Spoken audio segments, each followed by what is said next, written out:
பங்குனி உத்திர திருநாள்ல முருகன் பசியோட காத்திருப்பாராம். என்ன காரணம் தெரியுமா?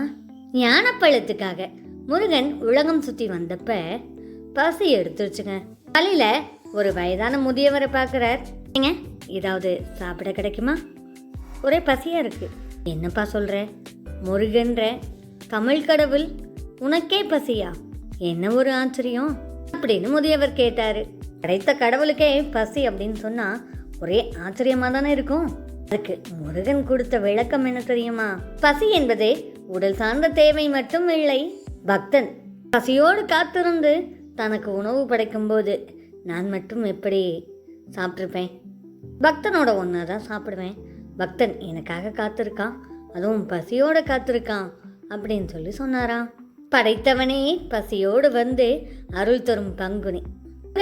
ஒரு இளைஞனாவும் ஒரு போர் வீரனா மட்டும்தான் இது வரைக்கும் நம்ம பார்த்துருக்கோம். தலைவர் 2 கல்யாணம் பண்ணிக்கிட்டாரு.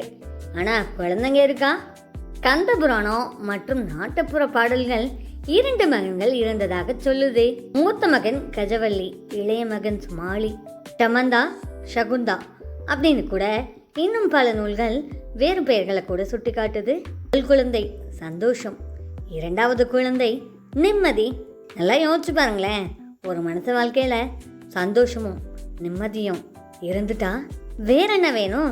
அதனாலதான் முருகப்பெருமான் எந்த டென்ஷனுமே இல்லாம ஹாப்பியா இருப்பாரு போல. மூத்தவன் போர் வீரத்திலும் இளையவன் ஞானத்திலும் சிறந்து விளங்கியதாக காட்டப்படுகிறது. முன்னொரு காலத்தில் முருகனை நோக்கி தவம் இருந்த இந்த 2 குழந்தைகளும் ஞானத்தில் முருகனோட அருளால ஒரு தங்கக்கனியிலிருந்து வெளிப்பட்டதா சொல்லுவாங்க. அந்த தங்கக்கனி 2 கூறுகளா பிரிஞ்சு 2 குழந்தைகளா வெளிப்பட்டதாம். இப்ப ஒரு விஷயம் மட்டும் நல்லா புரிஞ்சு போச்சுங்க. இந்த பிறவியாயினும் எந்த பிறவியாயினும் முருகனை நோக்கி தவம் இருந்தா போதும்.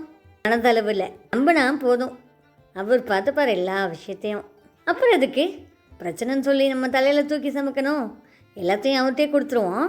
ஒருவேளை உங்களுக்கு எப்பயாவது பயமா இருக்கு அப்படின்னா, இல்லைனா எப்பயுமே திருப்புகள்ல எல்லா பாடலையும் படிக்க முடியாட்டி கூட பரவாயில்ல, இந்த ஒரே ஒரு பாடல் உங்கள் ஒட்டுமொத்த கவலையெல்லாம் போக்கிடும். ஒரு ஒட்டுமொத்த திருப்புகளையும் நீங்கள் ஒரு புக்கையும் படிச்சுட்டு என்ன பலன் கிடைக்குதோ அந்த பலன் மொத்தமும் இந்த ஒரே பாட்டு தருது அப்படின்னா கேட்காம போயிடுவீங்களா? வேலுண்டு வினையில்லை, மயிலுண்டு பயமில்லை, புகனுண்டே குறையில்லை, கந்தனுண்டே கவலையில்லை மனமே.